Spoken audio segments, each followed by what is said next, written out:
When I'm talking to you about insect and disease control, one of the very best weapons or tools that you have are the microbial, the natural, the organic inoculants that we use to add to our mixtures. And I'm going to show you 5 of our most popular inoculants, and I'm just going to demonstrate the form that they come in and talk a little bit about their benefits. And it's sort of hard to demonstrate the use of these because they're usually inoculated into the trenches, as you've seen, or added to our liquid mixtures, our 50, 100, or 200 gallon tanks, and mixed accordingly. And so I'm going to show you the form so that you'll know exactly what they look like and how they're used. And the first one that I'm going to show you is called a eutectic. This is a substance that is a phosphite fungicide, and what makes it unique is that they boil it at a low temperature, and it looks like Karo syrup. You can see what I'm talking about here. All right, you see that? That is a eutectic, and that is a PO3 phosphite fungicide. And we use it because it does not interrupt the actions of the mycorrhiza fungi in the soil. There's usually 12, 14, 15 different mycorrhiza, and I'll get to those in just one second, but that's just one of them.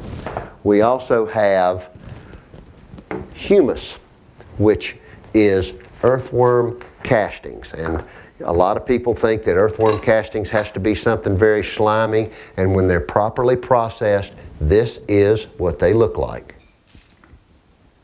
You can see it's enclosed in a capsule, and it's very easy to handle. These are usually, because of the form that you see here, are usually inoculated into the prepared trenches of the hub and spoke pattern. And they really do accelerate the growth of the roots because it's exactly what form of food that they need to break down in that nutrient cycling process, and it fills it in. We also have mycorrhiza fungus. Now, we've talked about the 12 varieties. Some favor the hardwoods like oaks. Some of them favor the softwoods like pines, and there's an endo and an ecto variety, and they take a form that's a little bit dusty and a little bit finer, and because of this we find it a lot easier. See that dust?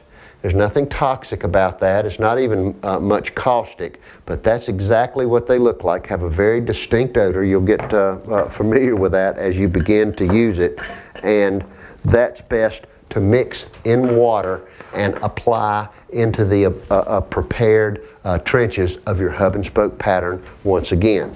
We also have, you've heard me talk about amplifier. Now, an amplifier that we found to be most effective is made out of hydrolyzed feathers. This is an import product from France, and it is a little bit difficult to deal with because it comes in a powder that it looks like talcum powder. And actually, some of what you see in here is a food supplement for Similac and Ensure.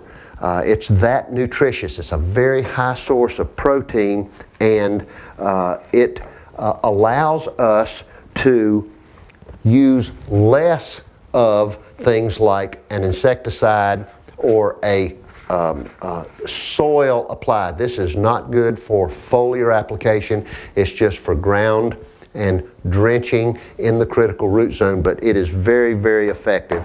And last but not least is a granular plant food. This is a biofood. We'll be glad to tell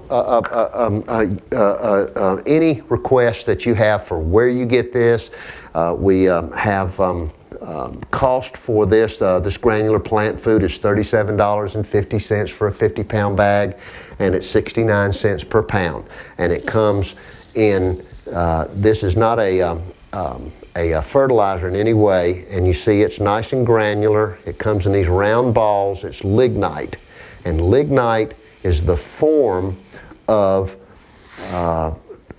compacted organic humates in between the form of peat moss and coal. And somewhere in between, in the last million or so years, this was formed, and they divide it into this granular substance. Then they freeze dry a yeast onto it, which in turn breaks down the bonds between nutrients in the soil, making them more available, and it fixes nitrogen from the air.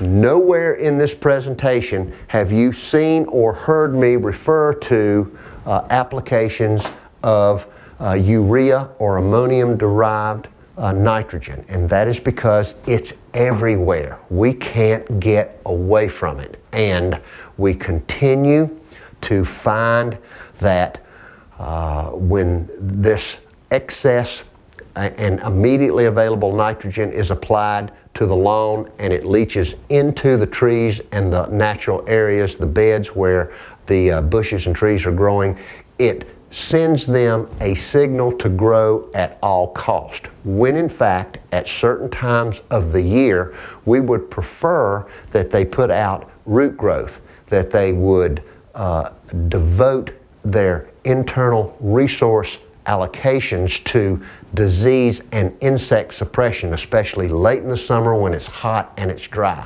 One of the worst things that can be done is that after a rain or a watering or irrigation, you can dump this urea or ammonium derived nitrogen into the ecosystem and tell all of the plants that it drains into to grow, and neglect the other functions that they need for maintenance and survival in a designed ecosystem of balance. And so the inoculants that I have shown you now are our most popular ones.